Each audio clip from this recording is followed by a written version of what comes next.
Okay, so this lovely thing is a section of human breast.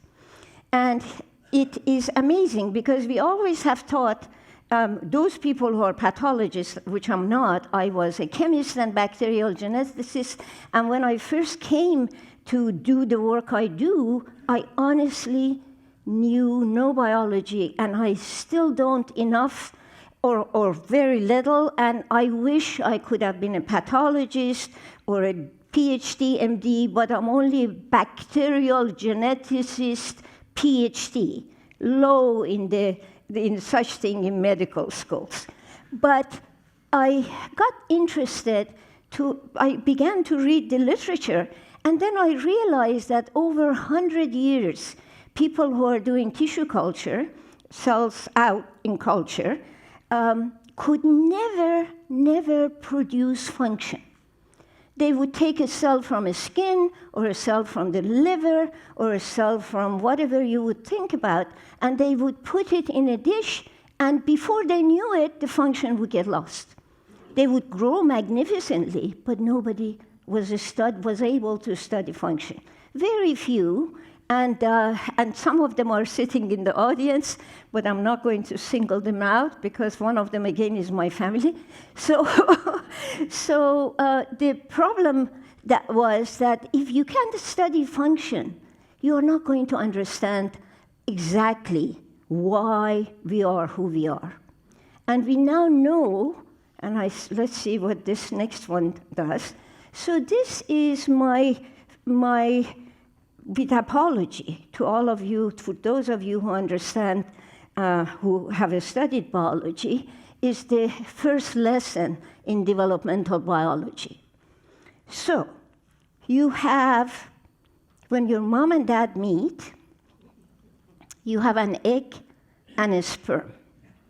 Now that sperm comes from thousands others, thousands, who swim, fight, and eventually one of them gets stuck. And that one has won. And you wonder why they were supposed to be so many. And I decided that's because men never ask for direction.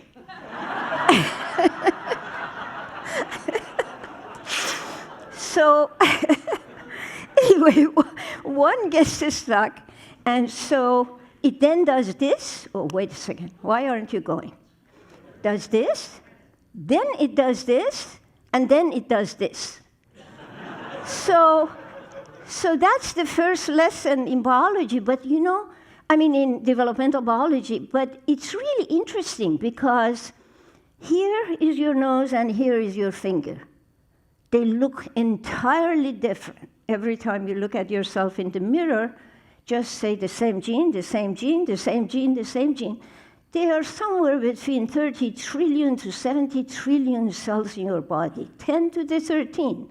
All have the same sequence of DNA. So why aren't you a lump? So I began to ask this question saying, for crying out loud, why is this? How do we make these organs? And why do they stop growing? Why doesn't your nose become a Pinocchio? Why don't you just, but of course they don't, and you look and you keep it and it's wonderful. So and as you age also, you maintain all the different kind of the functional part of the mammary gland. So the question was, how do 10 to 70 trillion cells with the same genetic information make you? But also importantly, how do they remember to remain you? Big question. So I decided that one of the things I like to know is to just try and think a little bit about why we are not a lump, why with the same genetic information we make all these different tissues. And I spent my life trying to answer these things. And I must say, if I forget to say it at the end, that I think I'm very happy for having gotten a few answers. So if I die tomorrow, I don't think I'm going to be very unhappy that I'm dying. I did something reasonably good. And that's the motto of American Philosophical Society. Do good. And I think I have done a bit of that. So, how is tissue specificity, i.e. noseness, prostateness, etc., maintained, made and maintained and remembered? How does one study the problem in mammals? I wish Drosophila had mammary gland, it doesn't. And I decided, well, I have to find a way of doing something with human cells. And then how is the program lost in cancer and aging? Because as you age, the rate of cancer goes up logarithmically, and these two things have a lot of similarities. And I must just as well tell you that these wrinkles are not good for you. And unfortunately, collagen cream doesn't do anything, so don't waste your money. Okay. So, how is the program lost in cancer and aging, and how can one use this information for therapy? In case I'm going to not get to the end of my talk, which I have a feeling I go on the tangent all the time, that I may not. So I want to tell you that actually some of this work now has led to an antibody against an important molecule that now is just going into clinical trial, and it's called beta-1 integrin. And it's a very wonderful antibody. It has gotten humanized, which means that it can be given to humans. They have tested it in monkeys as well. And if it's a wonderful adjuvant, for example, women who get breast cancer, they start getting 8 gray of radiation or a whole lot of chemotherapy, etc. But if at the same time we test this human tumors in a mouse and then give beta-1 integrin plus radiation, you don't need to do 8 gray, you can do 2, which is wonderful for women because they otherwise get this huge amount of radiation that makes people lose hair, get, all those things. So I'm very pleased that at least some implication of this work is already beginning to go into clinical trial, and there are a couple of other things that unfortunately I won't have time, but I will quickly like to give you a little bit of a history of this.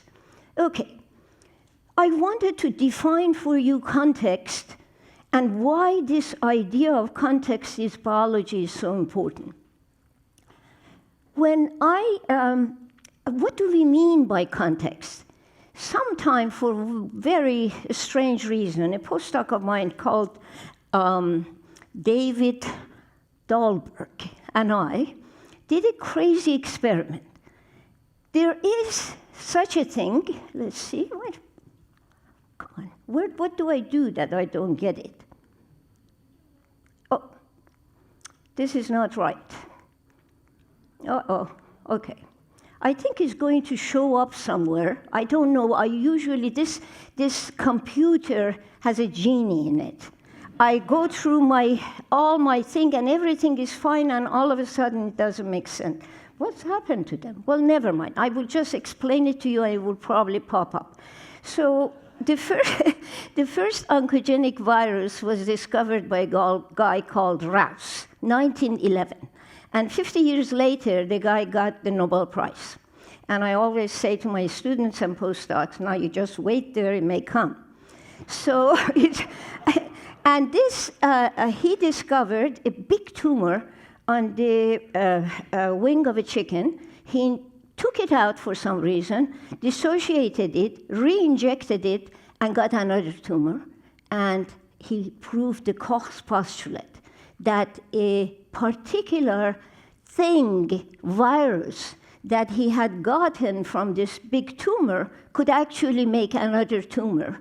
And in fact, if you inject it to the mouse, a whole lot of these viruses start going around. And then we found out that if we do it to an embryo, it doesn't get tumors. Now, if we did a neat experiment that I wish would pop up and I can show you, but we looked at the wing of these embryos that we had injected with Rous sarcoma virus, and we had made markers to actually see the activity of the virus, it's in blue if pops up, we found out that in the embryo, you don't get tumor. If you inject it in the adult, you get tumor. If you dissociate the embryo and put it in the dish, you get tumor again. So we said, ooh, context matters, even in a very potent oncogene. So one of the things I began to think about is that this may explain the context of your nose, your mouth, the wisdom of your liver, or all of the rest, but what does it mean? How do you study that? So I read a book that I'm not going to talk to you about this, and also learned something in addition from my husband, who also was interested in the extracellular matrix in liver. And I decided that the best thing to do is to find a model that actually has function. And I used to work with these chicken cells and metabolism, and people would just fall asleep. They weren't interested. So I decided that I'm going to find a model that people actually understand. So I chose the mammary gland. So here is the mammary gland. That beautiful picture I showed at the beginning was also a section of the human mammary gland, which in fact is not, for those of you who are pathologists, is not that it only has 4 different cell types, like luminal cells and myoepithelial cells, fat cells, and stroma, but it has 12 different cell types. And we have not published it for various reasons. It's partly my former postdoc who is resisting because he wants to do the world before he publishes, but that's not a good idea. I keep saying to all the other people, publish. They have to, science without publication is no good. So, but mammary gland itself is a very interesting model. It's like an embryo, if you will. It first, all of us, men and women, have on LAGA, a little mammary gland when we are conceived. And that thing stays until puberty, and then the women get the puberty hormones, and then they ended up, women or mammals, and they get mammary gland, and then when they get pregnant, it starts doing all these wonderful things. One of the things it does, let's see, is this. So this is a human mammary gland. At the end of that is the nipple. It has all those lovely branches like a trees, and women have 5 or 6 of those. So I thought, well, how can one study this? First of all, when you put it down, it loses function. This thing is still complicated. The nipple is different from the trunk. The trunk is different from the branch. The branch is different from the other branch. So how do we do it? So one of the things that occurred to me, doesn't listen to me, this thing, is that this particular, I'm sorry? Somebody talk to me? No? I heard somebody trying to explain to me why this doesn't work. Okay, so here is the lumen of the mammary gland. The red cells down here are the epithelial cells that are very polar. They secrete milk. Then there are myoepithelial cells, the blue ones, and these are the ones that contract when the baby sucks the mother's breast. And that is from here, from nipple. These things squeeze the milk out, and the milk comes in the center, and then outside this, there was a thing that I didn't have any idea what it was. So I decided, okay, we're going to take them and put them in culture. And what happened, so we said what we want to do is to actually imitate the mammary gland. So let's see if I have that. Come on. Oh, well, folks, this genie in my thing, I have to kind of, I'm giving myself a very bad reputation here. Let's see if I can make it go back. I can, come on. Could somebody help me? Oh, okay, here, it came. All right?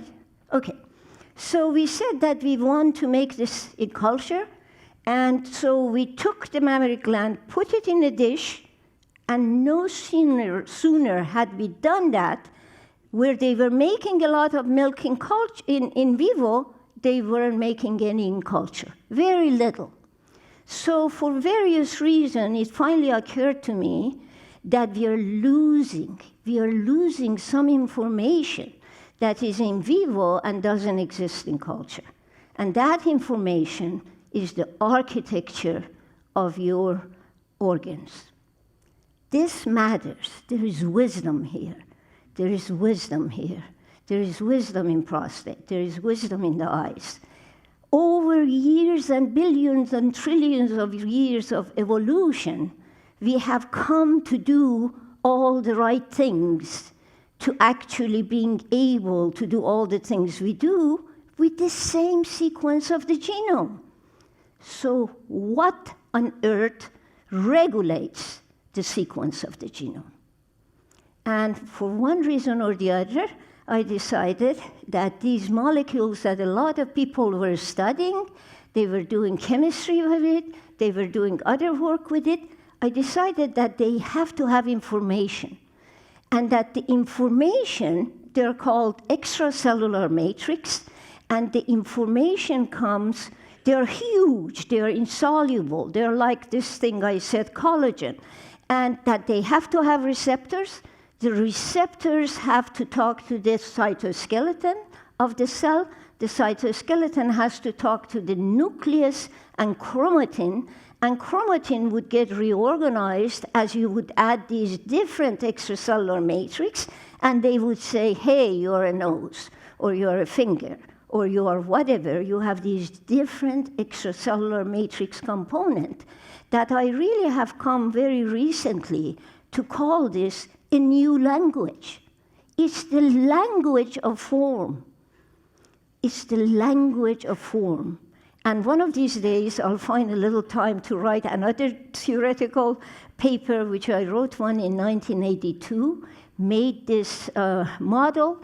And again, I would like to say, I am going to, if I die, tomorrow, anybody who knows me, don't grieve, don't worry about it. It's been a good life. Okay, so where am I and how is this thing is working?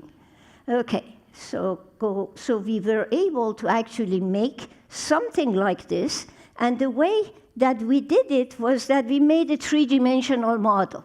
We put the cells in a gel that actually had different kind of extracellular matrix. Here, the red is milk, and when I was 60 years old, they made a mustache for me, and they said, we got milk. It's a lot of milk. In fact, I have cups with that, I have things with that. I mean, it's funny, a little too much. But anyway, so we have now a lot of milk if we think about architecture of the tissue. If we think about how the architecture is formed, and it is that actually gives the information, but that's why the nose is different from the mouth. And that's a very nice feeling that we finally have a model. Okay, so we made this in culture, and let me see if I can bring it for you. What are you doing? Never mind. It's just doing something funny. So we could make a three-dimensional model, which was back here. Here, okay. So we put the cells on a gelatinous mess of extracellular matrix. They pull it over them, and in no time at all, they make a three-dimensional structure. The thing to look at is that here is a culture in vivo in a low magnification of an EM, electron microscopy picture, and this is one of those acini in vivo. So the sizes are even the same, which is amazing. And inside, they secrete milk, and outside, they make extracellular matrix. So we were very happy, and I began to say, well, this initially we did this with mouse, And then the idea was, what can we do with human? Let's see. Come on, honey. Go. I don't know what to do with this. Let's see. Return. We said, are they also true for human? And that was the case. So what we did, I made a collaboration with a guy in Denmark who was an MD, PhD, and there are women who have big breasts, and they hate it. They cut it out. It's called reduction mammoplasty. They dump it in a bucket, and I said, let's go take those. We didn't do this. They did it themselves. So we dissociated it, and we now have a model of human breast, which is very exciting. So these came from, never mind. Gosh. I tell you, when you learn computer after 50, you don't seem to learn how to do these things. Okay, so this is the picture of the human. Here is reduction mammoplasty, and you see that they have the same thing that mouse had, the asanas. You put them in two-dimensional plastic. They're like that, and this is how tissue culture looks. Cells in tissue culture look. And a lot of people like that, but we said this isn't what we see in vivo, so we put it in that gelatinous gel that was this extracellular matrix material that somebody had found in a tumor, which doesn't matter because what is important is the composition. And they, lo and behold, they reorganized and they made this. So I said, my goodness, if this shows how a normal breast works, maybe we can all of a sudden have an assay, a method for actually seeing what tumor cells can do in vivo.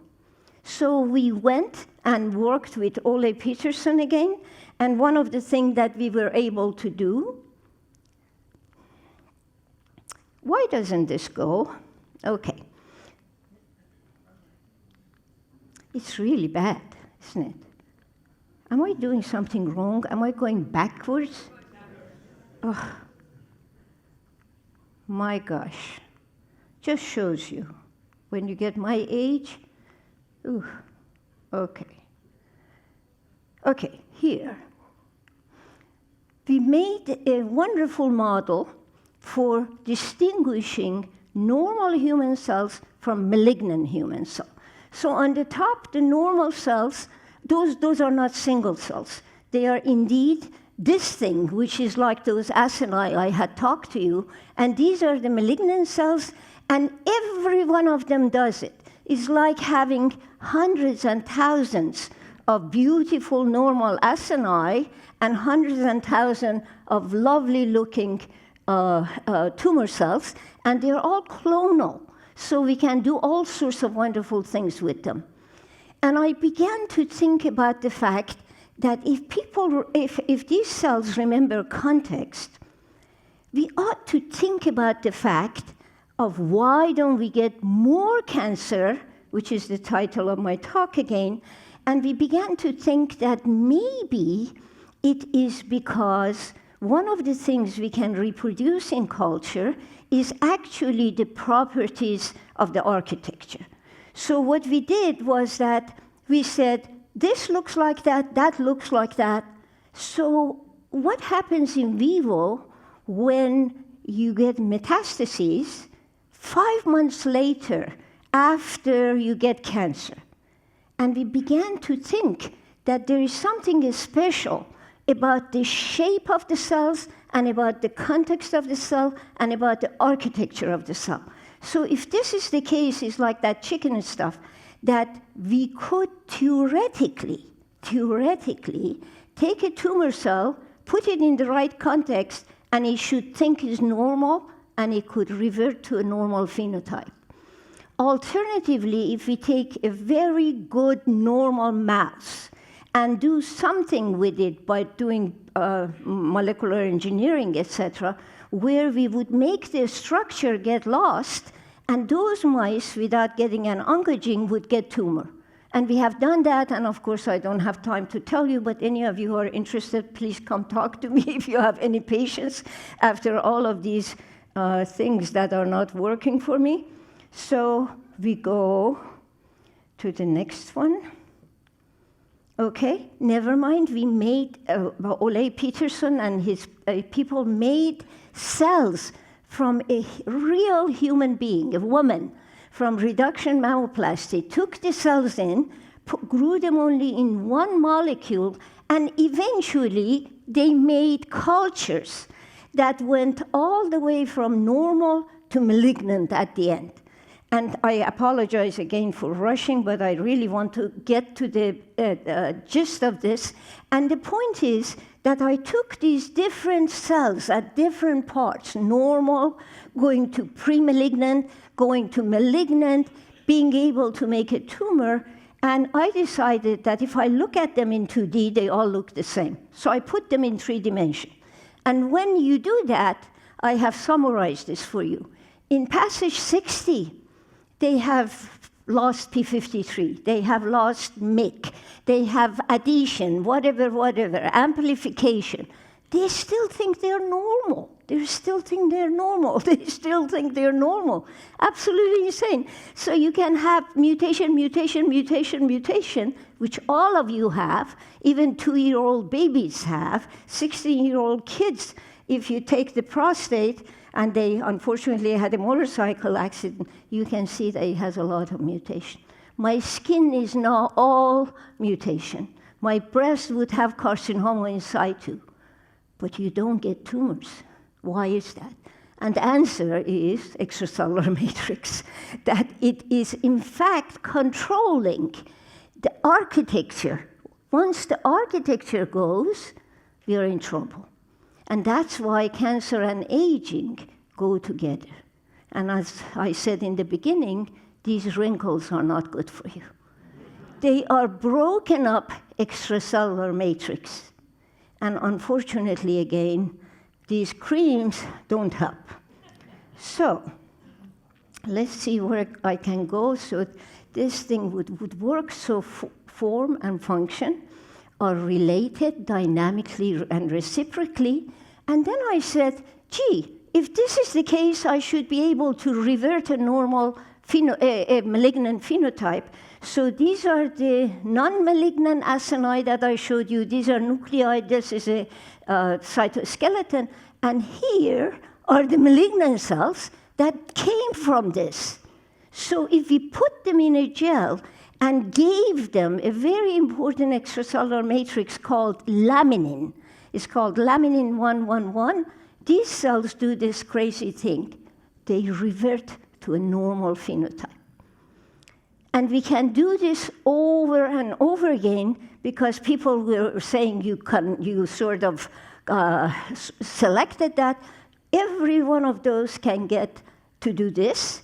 And more importantly, we can actually make them to do it over and over again. So here are the cells, and the way we are doing it is that we are inhibiting signaling pathways that are in 1x in normal cell and 5x or 6x in tumor cells. We are bringing them down by giving them good medicine or this beta-1 inhibitory antibody, and they all talk to each other in 3 dimensions. Because if your cells in your body, one grew, one branched, one did this, one popped, you would again be a huge mess. All of your signaling pathway in every cell of your body have to integrate together in order to make it work, okay?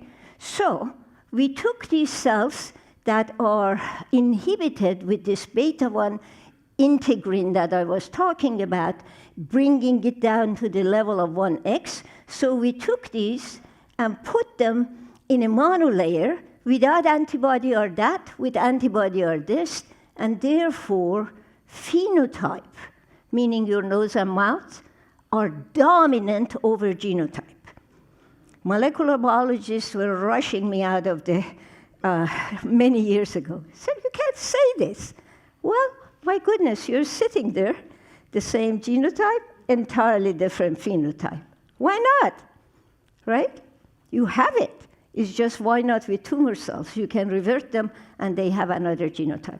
I have, unfortunately, by doing this problem I'm having with this, is to show you that we can revert the malignant phenotype with many different inhibitors. And some are listed here, and when we revert them, reversion is exactly like when you have metastases, and metastases pops up 3 months later because these cells go and revert. They look like normal cells, and they sit on your blood vessels.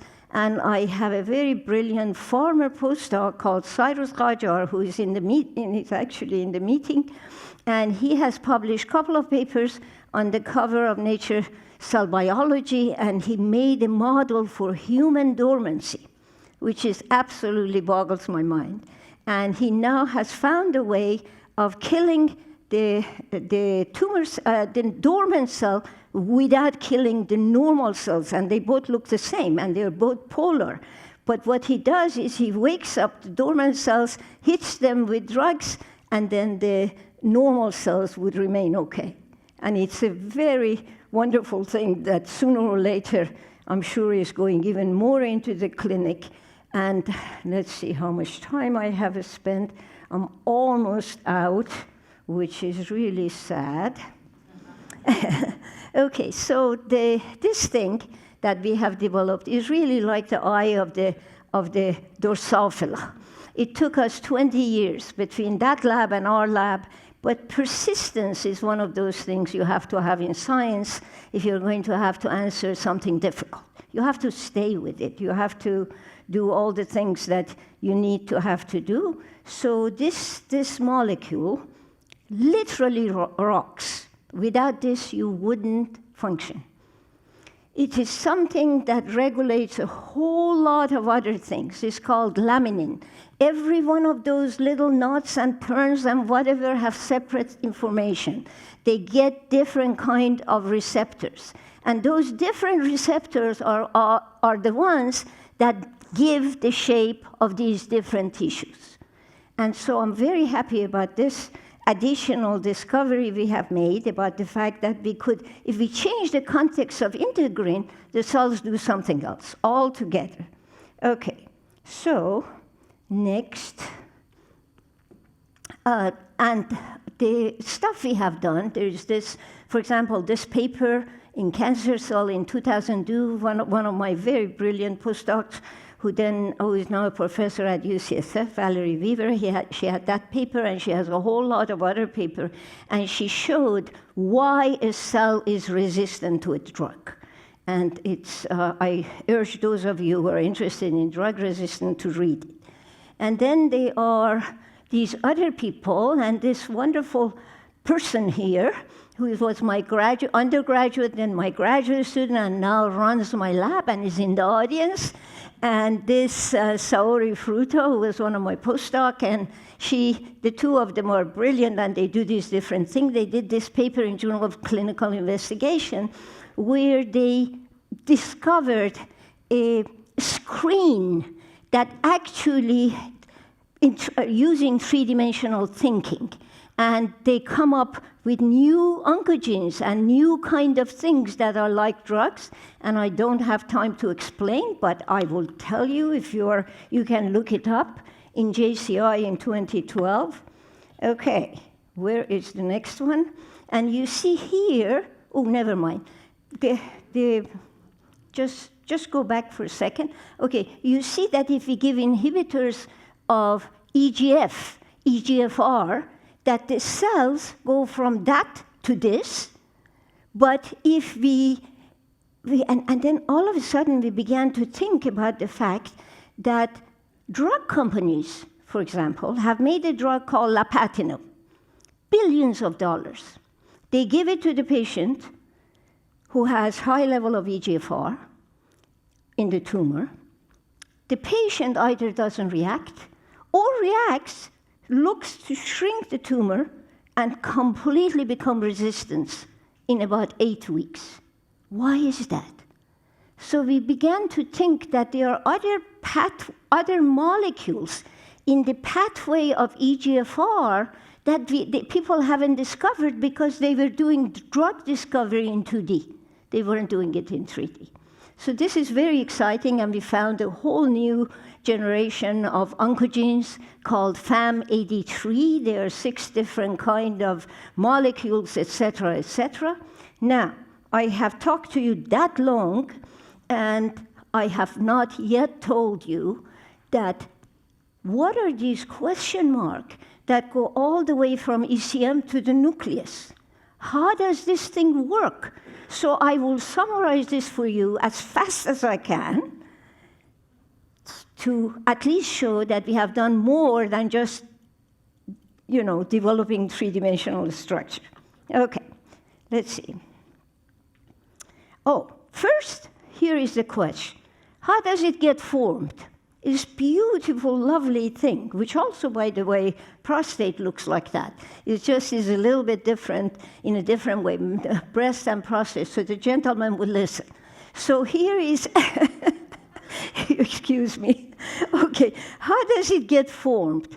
This lovely thing with the blue that are shown here as the nuclei. The center stuff is something called ZO1, which shows polarity. And what is red around it is these integrins that is showing that they're all the way around, right? Okay, so this wonderful physicist came to my lab, and I have to tell you, I have had 4 physicists in my lab, and not necessarily all of them are brilliant.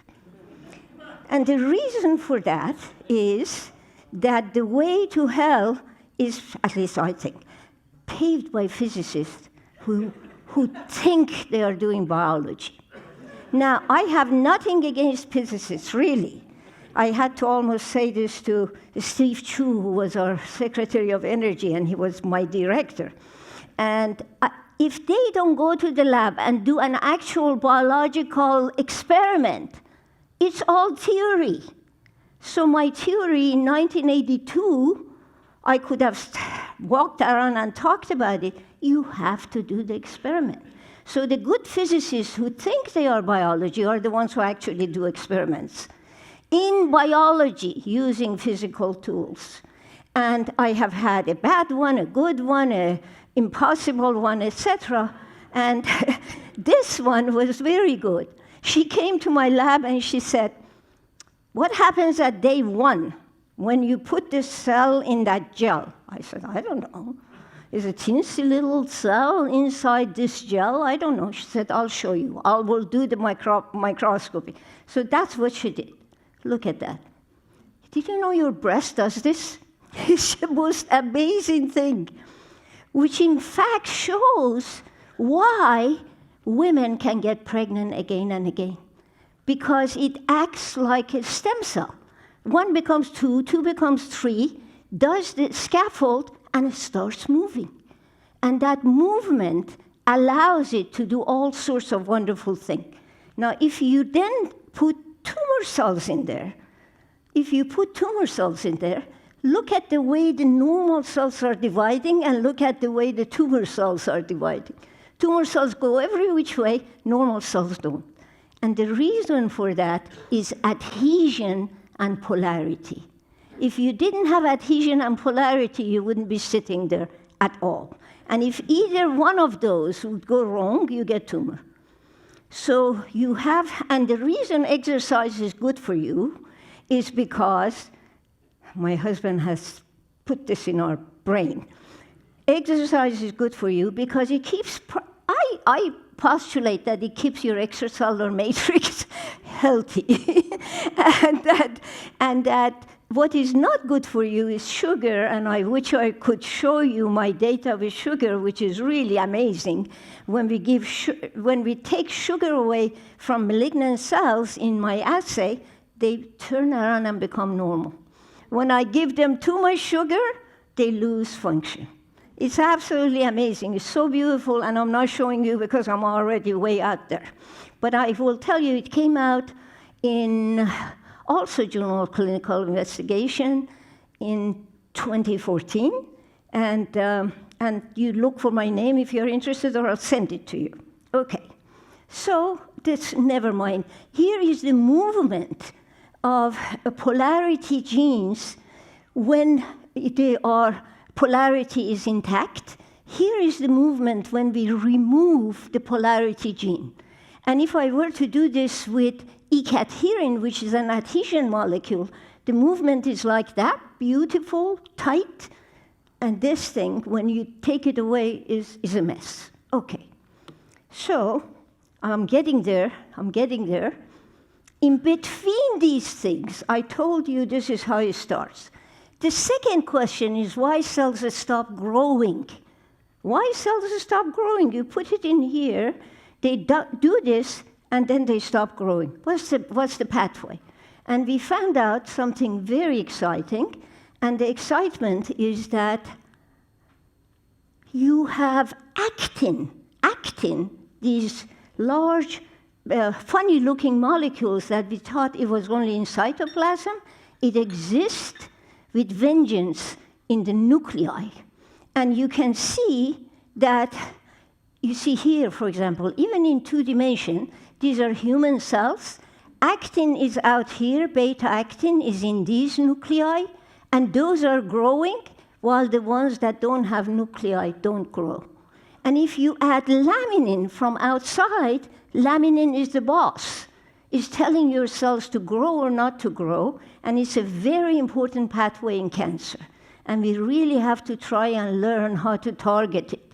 Because you add this laminin, and the actin starts going out, and once it starts going out and it becomes steady, the cells stop growing, which is lovely. So now, what I want to tell you is that we actually did some of these experiments. Here are the nuclei. The amount of actin you see is high. We add the ECM, it goes like that. Now, I have to tell you that if I prevented the actin from coming out by putting an actin that cannot get out, then the cells normal cells, start just growing like gangbusters. On the other hand, if we allow the actin to go out, so now the question is, what's the mechanism? Why? So that actually shows why cancer cells grow and normal cells don't. And I just show you one picture of, on the top, you probably don't see the little speckles of green, which is actin, which is on the top, while the tumor cells are full of it. And here you can see that we quantified it, and we can show that when the actin reaches a certain point, the cells stop, which is a good thing, because otherwise we'll be all in trouble. So, oh, never mind, that's too difficult to explain. So, so the last question that we were raising, the question was, why, let me just see how I can do this very fast. I'm not going to explain this. Look how much stuff is there, that's too much, sorry. But anyway, it's hard. Okay, the reason that these structures get formed is because you have certain kind of receptors. If these receptors are not the right level, the cells start doing crazy stuff. And if you really thought about it, is that when your nose gets formed, there are many different pathways here that all have to work together. So there are these molecules called microRNA. These microRNAs regulate, like a marionette boss behind the curtain, regulate how these things should move or how these things should work, right? And so this postdoc realized that when we were looking at the entire transcription factor of the molecule, that they were actually making this three-dimensional structure, she found 10 microRNA that were regulating 70 molecules that were together. And then she chose the 3 that were very high in normal and completely more or less gone in tumor cells. And she did very interesting experiments. She sort of started going from microRNA to understand the whole necklace of regulation of how your tissues are. And I summarized this for you. By now you're probably sick of it. But anyway, these three are very good molecules. And the important thing is that when you think about three-dimensionality, you can inhibit one of the molecules or pathways, all the others get corrected. Because pathways have to talk to each other. Do I have 2 minutes or not? Okay. I'm feeling sorry for you. Unfortunately, though, I stand up here and I say, I can't do it again. And then I get all excited. Okay, so these 3 microRNA are good molecules. But they inhibit, they inhibit 2 very nasty molecules that actually allow metalloproteases, which are the enzymes that cut the ECM. You see, that happens with aging, right? Your ECM starts going. That's why the aging and cancer have so much to going. So these cut it, and they're called MMP9 in this case, or MMP2. These things break down laminin-1, that molecule I showed you, and I said it rocks. It's such a wonderful molecule. As laminin-1 talks to laminin-5, laminin-5 talks to integrins. Integrins talk to Hoxton and NF-kappa B. These are 2 molecules. That's a nasty one. This is a good one. When we upregulate that, it makes the whole structure to come back. But when we upregulate that, it makes the structure to go. It's there in all the tumors. And the important new discoveries we have had, aside from this stuff, is what is between all of this and back up there, what is really regulates from outside. And we discovered, that it goes through a pathway of P53, which always was known as the gateway to normalcy or gateway to malignancy, etc. But we discovered something even more important, nitric oxide. Nitric oxide. Now, how many of the gentlemen here know about nitric oxide? Many of you. Okay, it's known for that particular thing that you know about. It's about Viagra. But the thing is that we have discovered that nitric oxide is absolutely needed for the formation of the tissues. If you inhibit it, it doesn't do what it's supposed to do. Just a little bit of nitric oxide is very good for you. And we have shown that if you just push the extracellular matrix in a gadget we made and put a little force, the tumor cells become reverted, start making that lovely movement, and if we inhibit the nitric oxide, they don't do that. So all your tissues, one way or the other, if you, in your brain, you make nitric oxide. If you knock them out, according to my postdoc, who is now a professor in Ohio, the breast doesn't get formed, the brain gets a hole. It's a very important molecule, and I put it, never mind. Never mind, sorry. Gosh. Okay, here is the nitric oxide. You look on the left, we are not doing anything. It's a piece of human tissue, it's a biopsy. Look how beautiful it is. It makes that gorgeous thing. Here is, we add a little bit of inhibitor of nitric oxide, it doesn't do it. It's a very important molecule. I'm hoping that Larry Norton is going to help me out. He's sitting in the audience. He's one of the guys who has made a lot of this work possible because of Breast Cancer Foundation. All right, and I have now shown you, darn. Those are normal cells that have nitric oxide. We can measure it. Those are the tumor cells. Now, if you look here, you see that the tumor cells don't make nitric oxide. That's why they're so nasty. You add a tiny bit of nitric oxide, and they turn around and become like a dormant phenotype, which is wonderful. Two other things. I'm really sorry. Yeah. We're really short on time. Okay. So So let me just show you this beautiful thing. 1 minute. Look at it. no, you have to go and we can't deal. Okay, so that is the stuff that is all around. No, wait a second.